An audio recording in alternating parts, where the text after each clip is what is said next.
시대를 이기는 힘. 아멘.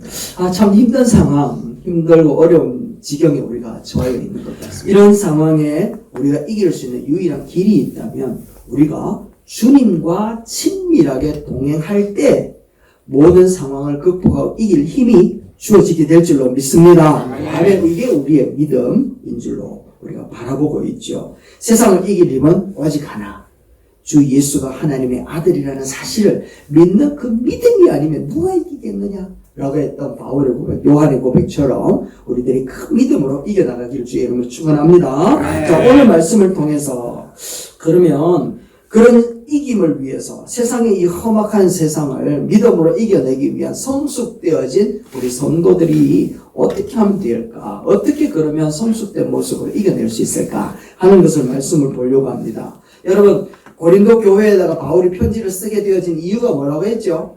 다툼이 일어나고 싸움이 일어났기 때문일 거예요. 이거는 어떻게 보면 우리 내면적인 그런 싸움과도 같은 거예요. 교회 안에 들어오면 참 평강이 일어나야 되고 하나님의 은혜로 우리가 참 은혜를 누려야 되는데 우리의 삶이 세상에서 너무 치고받고 싸우다 보니까 확 지쳐 있는 거예요. 그런 우리 성도들을 향하여 우리가 그러면 어떻게 승리하고 이길 수 있느냐, 또 교회에서는 우리가 어떻게 하나가 될 수 있느냐라고 하는 것을 향하여서 편지를 쓰는 거예요. 그런데 오늘 본문 말씀해 보니까 왜 그런 일들이 일어나는 줄 아느냐라고 하는 그 딱 핵심 단어가 나오는데 그게 뭔가 하면 영적 어린 아이이기 때문에, 영적으로 아기 때문에. 안 따라합시다. 영적 어린아이. 영적 어린아이. 영적으로 어린아이가 있다라는 거예요. 그러니까 싸운다라는 거예요. 그러니까 자꾸만 힘들어진다라는 거예요. 어린아이의 특징이 뭡니까? 자꾸만 보챈다는, 필요한 게 너무 많다. 그래서 치고받고 싸우고 욕심도 많고 시기도 일어난다는. 그게 교회 안에서 일어나고 그게 성도들 내면 안에 있기 때문에 자꾸만 그런 문제 속에서 우리가 허덕인다 라고 이야기를 하고 있다라는 겁니다. 그래서 3장 1절 말씀해 보니까 굳은 음식을 주지 못하고 저주를 먹입니다. 여러분, 영적으로 어린아이, 육에 속한 사람, 영적으로 어린아이가 영의 사람 속한 사람이면 좋겠는데 영적인 어린아이는 육에 속한 사람이에요. 그런 고린도 교회이기 때문에 내가 이렇게 저주로 먹인다 라고 이야기를 하고 있다라는 겁니다. 교회에서 한번 생각을 해보면 나이는 많은데 중직이 되었는데 그리고 목회자일 수도 있단 말이죠. 근데 서로 시기하고 다투고 팔을 나누고 싸우는 이런 모습들이 나타나는 그 자체를 하나님이 보시고 바울이 본다면 뭐라고 이야기하는가 하면 아이고 아직도 어린애가 이렇게 본다라는 거예요. 고린도 3장 3절 말씀에도 그렇게 이야기하는 겁니다. 여러분, 아직도 육에 속한 사람입니까? 여러분 가운데서 시기와 싸움이 있는데 여러분이 육에 속한 사람이고 인간의 방식대로 살고 있는 것이 아닙니까? 라고 얘기를 하는 거예요. 우리 예수 믿은 지 오래되었는데 또 불구하고 우리 안에 계속해서 인간적인 방법으로 생각되어지니까 자꾸만 이런 문제가 생기는 겁니다. 한국 교회도 정의를 외치면서 싸움을 일으키는데 그 정의 속에 들여다보면 이런 인간적인 방법으로 해결하려고 하는 모습들이 너무 보인단 말이에요. 이게 다 어디로부터 왔다고요? 영적인 어린아이의 모습이에요. 그래서 영적인 어린아이의 모습이 되면 된다, 안 된다? 안 된다. 그래서 성숙과 성장이 일어나야 되는데 그 성장과 성숙이 일어나기 위해서 우리가 반드시 있어야 될 것이 있는데요. 그게 무엇인가 하면 첫 번째가 바로 이것 때문입니다. 이걸 탈피해야 돼요. 읽어봅시다. 시작. 예수님을 실제로 바라보는 눈이 뜨이지 않았기 때문입니다. 그래서 눈의 비늘이 벗겨져야 돼요. 예수 그리스도를 바라볼 수 있는 안목을 갖기 위해서는 육신의 어린아이의 비늘 같은 것들이 다 떨어져 버려야 된다는 것을 이야기하는 거예요. 예수님을 믿는다고는 하는데 실제로 예수님이 함께 계시는 것을 믿어지지도 않고 바라보지도 않기 때문에 이런 일들이 일어난다는 거예요. 그러니까 예수님이 정말 함께 계시는데 진짜 믿겨지는데 주님만 바라보고 있는데 주님만 의지하고 있는데 사람을 내세우고 나는 누구 파다, 나는 누구들을 따라간다, 누가 옳다 라고 하면서 다투고 싸울 이유가 있을 수가 없다라는 것을 얘기하는 거야. 누구를 바라봐야 되기 때문에? 주를 바라보기 때문에. 그런데 주님을 바라보는 것이 아니라 믿는다고 하면서 누구를 바라본다고요? 자꾸 사람을 바라보는 거예요. 그래서 나는 바울파다, 나는 베드로파다라고 이야기를 하면서 자꾸만 거기에 의지하게 되는 거예요. 5절 7절 말씀 한번 보세요. 이렇게 이야기하는 겁니다. 시작. 아볼로와 나는 여러분을 믿게 한 일꾼들이다. 뭐라고요? 일꾼이다. 자꾸만 일꾼 따라가지 마라 얘기하는 거죠. 주님께서 우리에게 각각 맡겨주신 대로 일하였을 뿐이다. 일하였다. 바울이 세워지고 아볼로가 세워지고 베드로가 세워지고 사도들이 세워졌는데 세워진 이유는 누구를 전하기 위해서? 예수님의 복음을 전하기 위해서. 그런데 자꾸만 그 길을 따라다니면서 베드로가 최고다, 바울이 최고다. 그러면 된다 안 된다? 안 된다. 나는 심고 아볼로는 물을 주었고 그러나 누가 자라게 했다고요? 하나님이 자라게 했다 아이가. 그러니까 어디를 바라봐야 된다? 하나님 바라봐라 라고 이야기하는 거예요. 그런데 자꾸만 사람 바라보는 것은 누구를 바라보지 않기 때문이다? 하나님을 안 보니까 그렇단 말이죠. 그래서 싸운다. 영적인 의리의 특징이 바로 여기 이 탈바꿈을 해야 된다는 것을 이야기하는 거예요. 그러니까 저도 성지교회에 목사로 왔지만 하나님께는 일꾼. 여러분도 집사님이고 장로님이고 다 직분자로 세워졌지만 하나님 앞에서는 무엇으로 세워졌다? 일꾼. 그러니까 일꾼이니까 일꾼 따라가면 된다 안 된다? 안 된다라는 걸 이야기하는 거예요. 그래서 교회는 오직 예수 그리스도에게만 기초를 두어야 되는 줄 믿습니다. 11절 말씀 보세요. 이렇게 이야기하는 겁니다. 아무도 이미 놓은 기초이신 예수 그리스도 밖에 또 다른 기초를 놓을 수 있다 없다? 없다 라고 얘기하고 있습니다. 아멘이십니까? 아멘. 예수 그리스도 외에 다른데 기초를 두면 안 된다 얘기를 하고 있는 거예요. 그런데 이런 이야기를 듣는데도 불구하고 사람들은 자꾸만 기초를 어디에 둔다고요? 줄 서는 데에 둔단 말이에요. 줄 서는 데. 서양의 양복은 여러분 단추문화잖아. 그죠? 단추문화. 맞죠? 단추문화 각기 자 개성으로 따라가는 거예요. 단추문화로. 그런데 우리 한국은요. 줄문화, 끈으로 다 연결되어 있죠. 그래, 끈 하나 툭 풀면 옷이 다 벗겨져 버리는 거야. 그래, 끈으로 돼. 그러니까 이게 조선시대로부터 우리 한국 문화는 줄 쓰는데 어떻게 쓰느냐에 따라가지고 이게 한꺼번에 날아가느냐, 아니면 한꺼번에 올라서느냐에 다른 거지. 몸으로, 피부로, 이렇게 다 전승되어져 온 것 같아요. 그런데 중요한 것은 우리 주님이 하시는 말씀이 사람 앞에 줄 서지 말고 어디에 줄 서라? 하나님께 줄 서라. 라고 얘기를 하고 있단 말이죠. 그런데 그럼에도 불구하고 고린도 교회는 여전히 사람 앞에 줄 서 있는 것. 그래서 뭐라고 이야기하는가 하면 야야 있잖아. 주님이 오실 때 교회를 불로 검증한다 이거. 불로 검증을 하는데 예수 그리스도를 기초로 해서 세워져 있지 않는 모든 섬김과 모든 일들은 다 불로 태워져 없어진다. 그런데 예수 그리스도를 기초로 해서 있는 모든 섬김과 헌신과 충성됨은 남는다 안 남는다? 남는다라는 것을 이야기하는 거예요. 그 말씀 한번 볼까요? 3장 12절. 그러니까 마지막 때가 되어지면 우리의 믿음, 우리의 섬겨왔던 모든 삶을 어디에다가 불로 싹 다 태운단 말이에요. 그래서 남는 것이 있는데 그것으로 상을 받으냐. 남지 못함으로 인하여 구원은 받는데 손에 입은 모습으로 구원받게 될 것이냐. 여기에 달려있다라는 겁니다.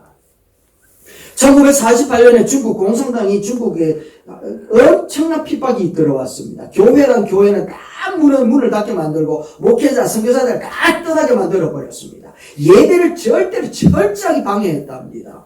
그래서 그 중국 땅에서도 모든 교회는 예배가 다 스탑되어져 있었던 것 같았어요. 그런데 놀라운 사실은 뭔가 하면 선교사도 없고 목사도 없고 예배당도 다 문을 받았는데 부흥하는 교회가 있었대요. 그 교회 무슨 교회? 성지교회. 할렐루야. 그 교회는 지하교회. 지하 가정교회. 맞습니다. 성지교회는 부흥될 줄 믿습니다. 자, 지하 가정교회는 오히려 더 많이 부흥을 하게 되어지면서 온전하게 예수 그리스도만을 바라보면서 신앙생활을 하게 되었다는 것 아니겠습니까? 그 예수님을 기초로 예수님을 중심으로 선교사를 바라본 것도 아니고 목사를 바라본 것도 아니고 교회나 예배당 건물을 바라본 것이 아니라 오직 예수 그리스도만을 바라보니까 진짜 믿음은 그대로 남더라는 거예요. 오히려 그런 교회는 어떤 상황에서도 더 부흥을 일으키고 예수 이름을 전가하는 모티브가 되더라는 겁니다. 예수 그리스도 이름을 이용하여 세워진 교회는 여지없이 다 무너져 버리는 거예요.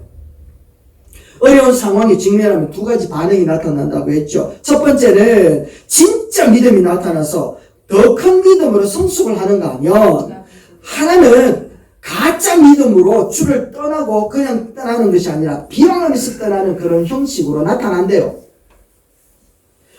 고난을 만난 욥이나 다니엘의 세 친구는 진짜 고난 가운데서 자기의 진짜 신앙이 드러났잖아요. 하나님께 영광을 돌렸잖아요. 그런데 12제자들, 예수님의 12제자들은 고난을 딱 만나니까 하나같이 다 십자가 예수님을 다 떠나가 버리는 거예요. 희한하죠. 정말 천하없는 믿음을 가진 12제자인 것 같았는데 고난을 딱 만나니까 여지없이 무너져 버려요. 이게 인간의 모습이더라는 겁니다. 여러분, 우리 성지교회가 또 여러분들이 어떤 불시험을 만난다 할지라도 바로 그때가 예수님 앞에 우리의 믿음을 드러낼 수 있는 참된 믿음을 드러낼 수 있는 시간과 기회가 되기를 주의 이름으로 축원합니다. 아멘. 우리의 삶이 날마다 예수 그리스도를 기초로 주만 바라보고 살 수만 있다면 어떤 상황에서도 그것은 기회가 될 줄 믿습니다. 아멘. 그것은 회복을 일으키고 부흥의 역사의 시작이 될 줄로 믿습니다. 아멘. 아멘. 그런데 초대교회 때, 그러니까 고린도 교회는 그런 일들이 없었던 거예요. 무엇을 못 봤다고요? 예수 그리스도를 못 봤다는 거죠. 하나님께 기초를 두지 않았다. 믿음은 있었는데, 신앙은 있는 것 같았는데 예수를 바라볼 수 있는 그런 믿음의 기초를 쌓지 못했던 거예요. 그리고 두 번째는 자꾸만 어린아이의 모습으로 되돌아가는 게 무엇인가 하면 바로 이것 때문에 시작. 우리가 하나님의 성전인 것을 모르기 때문입니다. 한 딸은 나는 하나님의 성전입니다. 다시 한번요. 나는 하나님의 성전입니다. 자, 옆에 사람한테 이야기합니다. 니는 그래도 하나님의 성전이다. 다시 한번 니는 그래도 하나님의 성전이다. 그래도에 포함되어져 있는 의미를 아시겠죠? 네, 그래서 그래도 하나님의 성전입니다. 자, 고린도 3장 16절 보세요. 얼마나 답답했으면 그렇게 이야기하는 겁니다. 이렇게 이야기하는 거죠. 여러분은 하나님의 성전이고 하나님의 성령이 여러분 안에 거하신다는 것을 알지 못합니까? 라고 이야기하는 거야. 하나님의 성전이라는 것도 알지 못합니까? 라고 이야기. 왜 자꾸만 어린아이 모습으로 가노? 네가 하나님의 성전이라는 것을 모르기 때문에 그렇다. 성령 하나님이 우리 안에 거하시기 때문에 우리 몸은 성전이 된 줄로 믿습니다. 그래서 우리가 모인 이 공동체는 성전이라고 얘기를 하는 거죠. 그런데 성령께서 우리 안에 거하시며 성전이라고 하는 것을 믿지 못하니까 교회 모임을 사람들끼리의 모임으로 생각해버린다는 거예요. 그러니까 그 속에 인간적인 시기와 질투와 다툼이 나타날 수밖에 없어지는 거죠. 그래서 바울은 엄격하고 단호하게 뭐라고 이야기하는가 하면 야, 우리가 하나님의 성전이다. 그래도 우리는 하나님의 성전이다. 라고 얘기를 하고 있다라는 겁니다. 그런데 이 성전에 대하여서 너희들이 자꾸만 싸우고 갈라치기 하고 거짓 정보를 내고 그렇게 되어지면 어떻게 되는 줄 아느냐? 17절 말씀에 이렇게 기록을 하는 거예요. 보세요. 시작. 누구든지 하나님의 성전을 파괴하면 하나님께서도 그 사람을 멸하실 것입니다. 우와. 무섭지 않습니까? 하나님이 상대하겠대요, 이제는. 그러니까 내가 상대할 필요 없다. 누가 상대한다? 하나님. 그러니까 하나님의 성전은 거룩합니다. 여러분은 하나님의 성전입니다. 할렐루야. 여러분은 하나님의 성전이고 여러분들을 건드리는 그 어떤 세력이라 할지라도 하나님이 감당하실 줄로 믿습니다. 이게 성전을 향하신 하나님의 약속이라는 거예요. 그러니까 여러분 스스로도 여러분이 성전되어진 것을 무시하지 말고 여러분 스스로도 성전되어진 여러분들 거룩하게 지켜야 되는 사명과 임무와 책임이 있는 줄로 믿습니다. 아멘. 그래서 커피 너무 많이 마시지 말고 뭔 말인지 아시겠습니까? 몸을 해하는 일들은 좀 자제할 줄도 알고 거룩한 성전을 만들어 가는데 최선을 다하여 힘을 쏟아야 된다는 걸 이야기하는 거예요.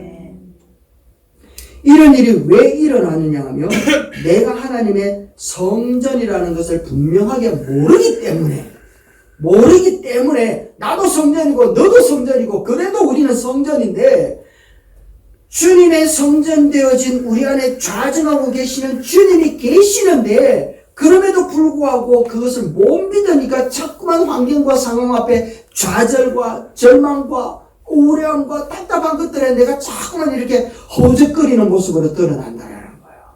우리가 그런 더럽고 추잡한 그런 감정적인 좌절과 절망이 찾아올 때 내가 성전임을 거룩한 주님이 나와 함께하고 있음을 선포하며 이겨낼 수 있는 주의 자녀들이 되기를 주의 이름으로 축원합니다. 아멘. 이게 우리가 하나님 앞에 당당할 수 있는 믿음의 자녀의 사명이라는 겁니다. 사도 바울이 예수 그리스도 믿는 자들을 처단할 때 교회를 막 무너뜨리고 예수 믿는 사람을 잡으려고 다메섹으로 막 올라갈 때 그 이제 예수 그리스도를 만났잖아요. 그러면서 당신은 누구십니까? 라고 물으니까 그 예수님이 뭐라고 이야기를 하는가 하면 나는 네가 핍박하는 예수다 라고 얘기를 하더래요. 바울은 한 번도 예수 그리스도를 본 적이 없거든요. 그런데 예수 그리스도를 핍박한 적도 없었어요. 교회를 핍박했단 말이에요. 믿는 자들을 핍박했단 말이에요. 그런데 예수님이 뭐라고 이야기하는가 하면 네가 핍박하는 교회, 네가 픽박하는 그 성도를 네가 핍박했지만 야 네가 진짜 핍박한 건 나야 나 라고 이야기하면서 네가 핍박한 예수다 라고 얘기를 하더라고요. 여러분 하나님은 지금 성전을 자기 자신으로 여기고 있는 거예요. 하나님은 성전 되어진 우리 성도들, 우리를 자기 자신으로 여기고 계시는 줄로 믿습니다. 아멘. 그래서 성경에는요, 성전을 더럽힌 민족을 향하여 하나님이 어떻게 대적했는지를 나타내 보여주고 있어요. 그 첫 번째 증거가 무엇인가 하면, 열왕기하서 25장 9절 말씀에 나오는데 이렇게 되어져 있어요. 갑자기 한번 읽어봅시다. 왕의 신하, 바벨론 근위대장 느부사라단이 예루살렘과 여호와의 성전을 불사르고 예루살렘 사방의 모든 집과 고관들의 집을 불살랐으며 이렇게 했다라는 거예요. 아수르가 멸망되어진 게 바벨론 때문에 멸망되어졌는데 이 아수르 문화는 근 1000년 가까이 완전한 제국, 이 나라는 절대 망할래야 망할 수 없는 나라로 여겨져 왔습니다. 그런데 신흥 바벨론이라고 하는 이 민족이 일어나면서 아수르를 멸망시켜 버렸거든요. 그러니까 이 바벨론 세력은 엄청난 존재들이었어요. 그 존재들이 아수르를 멸망하고 이집트를 공격해 들어오는 그 찰나에 어디를 들어왔는가 하면 예루살렘에 들어와가지고 이 짓을 했다는 거예요. 그러니까 이때 살아있었던 예레미야가 하나님 앞에 음성을 듣고 뭐라고 이야기를 하는가 하면 이렇게 얘기를 해요. 시작. 화살을 갈며 방패를 굳게 잡으라. 여호와께서 메대 왕들의 마음을 격발하여 바벨론을 멸하기로 떠나시나니 이는 여호와께서 보복하시는 것, 곧 그의 성전에 보복하시는 것이라. 아멘. 그랬어요. 그렇게 크고 강대했던 바벨론이 몇 년 만에 무너진 줄 압니까?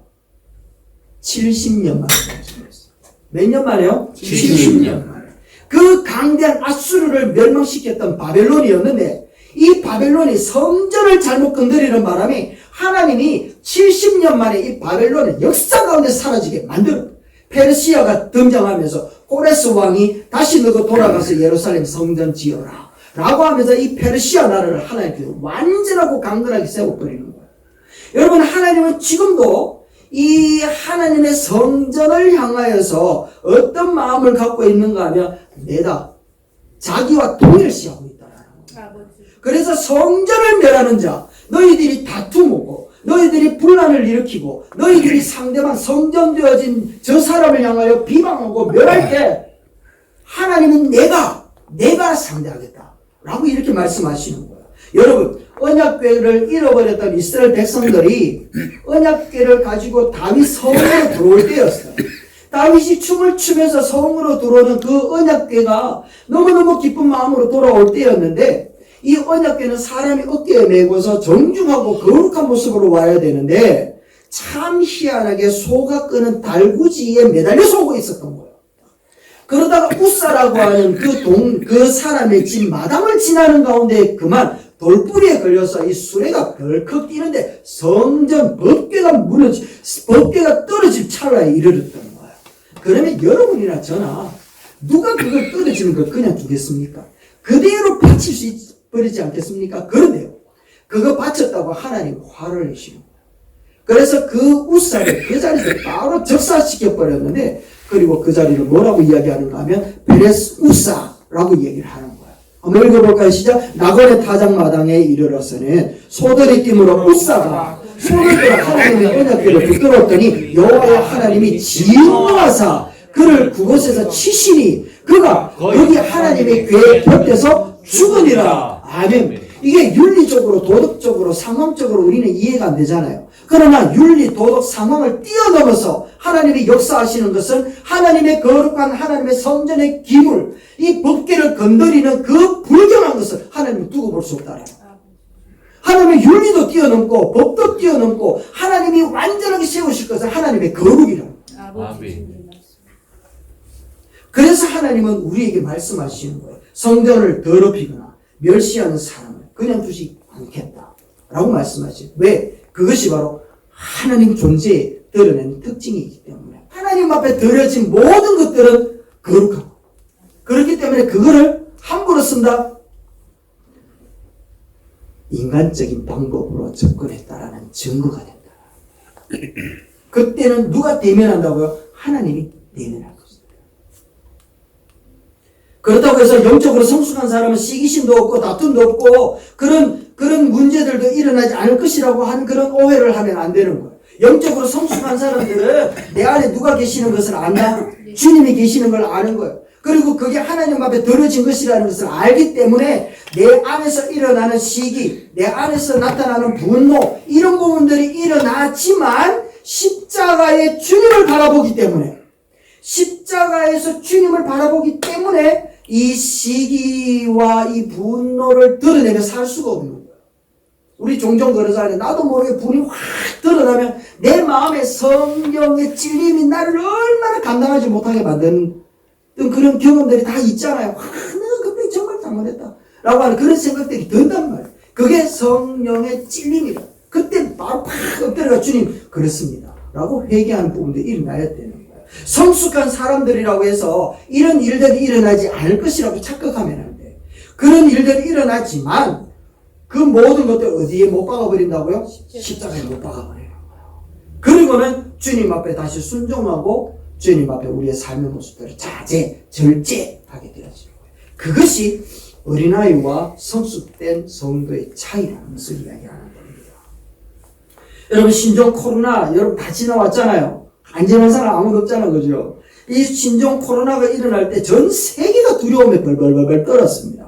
그리고 바이러스가 보이지도 않았는데 우리의 삶의 패턴이 막 다 달라졌어요. 전부 다 마스크하고 손은 얼마나 깨끗하게 씻는지 정말 엄청나게 그렇게 깨끗하게 하는 생활 패턴이 완전히 달라졌어요. 많이 모이는 데는 절대로 가까이 가지 않고 웬만하면 집에 일찍 들어가는 그런 문화가 싹 달라졌잖아요. 뭐 때문에요?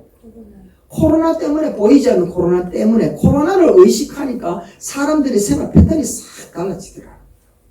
여러분 마찬가지로 성령님께서 내 안에 계시는 것이 보이지 않고 예수님이 내 생명이라는 것이 보이지 않지만 성령님께서 내 안에 계신다는 것을 진짜 믿으면서 성령님을 의식하면 코로나 그 바이러스 때문에 생활의 패턴이 변화되어지는 것 이상으로 우리의 삶의 모습이 달라지고 변화되어지게 될 줄로 믿습니다. 아멘. 코로나보다 더 대단한 우리 성령님이 내 안에 계시는데 그 성령님을 인식하지 못하니까 자꾸만 어린아이 모습으로 나타나는 거예요. 우리의 삶의 패턴이 안 변한다고요? 달라질 수 없다고요? 아니라는 인식이 안 되어 있기 때문에 그래요. 어느 집사님하고 얘기하는 가운데에 어려서부터 교회를 다녔는데 새벽 기도는 목사님이 어제 저녁에 처음 새벽인데 저녁이 아니죠. 어제 아침에 제가 처음 와봤다 얘기를 하는 거예요.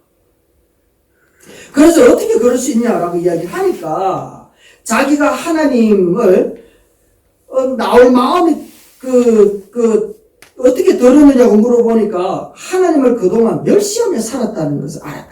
하나님을 멸시했대요. 왜 그러냐고 물어보니까 민수기 14장을 읽을 때 정탐꾼 12명을 보냈는데 10명이 돌아와가지고 악평을 하니까 사람들이 전부 다 불평과 불만을 하는 겁니다. 그 모습을 보고 하나님이 뭐라고 이야기를 하는가 하면 이렇게 이야기하는 겁니다. 민수기 14장. 주님께서 모세에게 말씀하셨다. 언제까지 이 백성이 나를 멸시할 것이다 하더냐. 멸시할 것이다 하더냐. 하나님은 분명히 가나안 땅에 들어가면 내가 할 것이다. 내가 지킬 것이다. 내가 이룰 것이다. 라고 약속했는데도 불구하고 가나안 땅에 안 들어가고 못한다. 안 한다. 안 된다. 어떻게 될까 주저하고 있는 그 모습을 우리 하나님은 뭐라고 이야기한다고요? 멸시한다 얘기하는 거예요. 그러니까 그 집사님이 그 모습이 자기 보고 하는 것처럼 들리더래. 새벽기도 가야지 된다, 기도해야지 된다, 말씀 봐야지 된다, 함께 예배해야 된다 하는 말들이 얼마나 많이 들었냐라는 거예요. 얼마나 많은 부분들을 찔림이 왔음에도 불구하고 피곤하다, 지친다, 내일 하지 뭐 굳이 그거 해야 되나라는 생각을 가지고 주저하면서 하지 않았던 그 모습들이 자기에게 들리는 거예요. 언제까지 나를 멸시하느냐. 이렇게 자기 얘기 들려지는 것처럼 들리더래요. 언제까지 나를 멸시할 것이냐. 그래 이제 집사님이 그 말씀을 듣고 아이고 큰일 났다. 끔찍하다. 내가 하나님을 멸시하고 있었구나. 그래서 이제 그 묵상을 타고 또 떴는데 다음날 아침에 느닷없이 눈을 떴는데 새벽기도 갈 시간이더래. 그래도 벌떡이라고 새벽기도 나왔다는 걸 알겠습니까? 주님의 말씀이 의식되어지고 주님이 의식되어지니까 삶이 달라지더라고요. 그런데 그 달라지는 것이 죄까지도 달라지고 죄와도 별거하게 되어지더라는 겁니다. 왜냐하면 나는 죽었다. 이제 예수의 생명이 내 생명이시다. 라고 하는 그런 고백이 그 새벽에 되어지더래요. 그런데 그 새벽에 기도하면서 그게 되어지니까 갑자기 자기 삶 가운데 황홀한 감동이 확 찾아오더라는 겁니다. 그리고는 다시 태어난 것 같은 그런 생각이 들었던 거예요. 그때 주님이 또 음성이 쑥 들려져 오더래. 뭐라고 들려오는 너는 이제 죄와 완전히 결별할 마음이 되었느냐. 죄와 완전히 결별할 마음이 되었느냐. 이렇게 얘기하더래요. 이때까지 자기는요, 자기가 그 예수님을 믿으면서 낙으로 생각해왔던 그거, 이거 아니면 안 될 것 같아서 그거 붙들고 이거까지 안 하게 되어지면 신앙생활 하는 자체도 재미없을 것 같다는 생각이 들더래. 이 도대체 무슨 악으로 살아야 되노? 라고 하는 그 죄에 대한 그 미련 때문에 여지없이 붙들고 있었던 그거. 그런데 그 죄에 대해서 그 고백을 하고 난 다음에 이제 죄와 완전히 결별할 마음이 되었느냐라고 하는 그 물음 앞에 주님, 나는 죽었습니다. 이제 예수님이 내 생명이십니다. 라고 하는 그 고백이 일어남과 동시에 그 마음 가운데 죄에 대한 혐오감이 확 들어오더래요. 그동안의 죄, 여전히 붙들고 있었던, 은근히 그 일을 즐겨하고 있었던 그것을 확 내려놓고 그때 가지고 있었던 생각들이 너무너무 억울하더래. 이때까지 내가 예수님을 멸시하고 있었다라고. 이제는 그렇지 않겠습니다. 라고 하면서 고백했다는 거 아니겠습니까? 제 중심으로부터 하나님께 정말 하나님 거하기를 원합니다. 정말 제가 죄에서 완전히 결별하기를 원합니다. 라고 하는 이런 회개의 기도를 드렸다는 겁니다. 여러분, 예수 그리스도를 향하여 눈이 뜨여지고 진짜 예수님이 내 안에 거하시고 내가 성전되었다는 이 거룩한 그 부르심 앞에 내가 진짜 믿음으로 화답하면 내 삶을 그렇게 버려둘 수 없다는 거예요. 죄와 싸우기를 피 흘리기까지 너 해봤냐? 라는 거예요. 우리는 너무 죄에 대해서 타협하고 살아가는 경우가 너무 많아요. 그러면서 알량한 이유를 드러내면서 우리 주님 뭐라고 해요? 죄와 싸우기까지 뭐 하기까지? 피 흘리기까지 싸워갔냐? 라고 얘기를 하고 있습니다.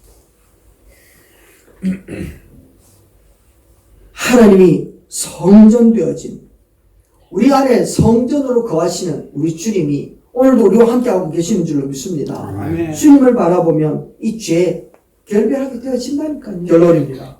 여러분, 세상은 자꾸만 어려워져 갑니다. 그렇게 될 수밖에 없습니다. 교회가 아무리 발부둥을 쳐도 되어질 것은 되어지게 되어 있습니다. 그러나 그런 가운데서도 내가 하나님의 성전이라는 것을 굳건하게 믿고 우리와 함께 계시는 성령님을 우리가 분명히 의지한다면 그 어려운 상황들도 우리는 반드시 이겨내게 될 줄로 믿습니다. 아멘. 아멘. 그것이 바로 영적으로 어린아이에게서부터 탈피하여서 성숙되어진 크리스찬의 모습으로 나아가는 지름길이라는 것이죠.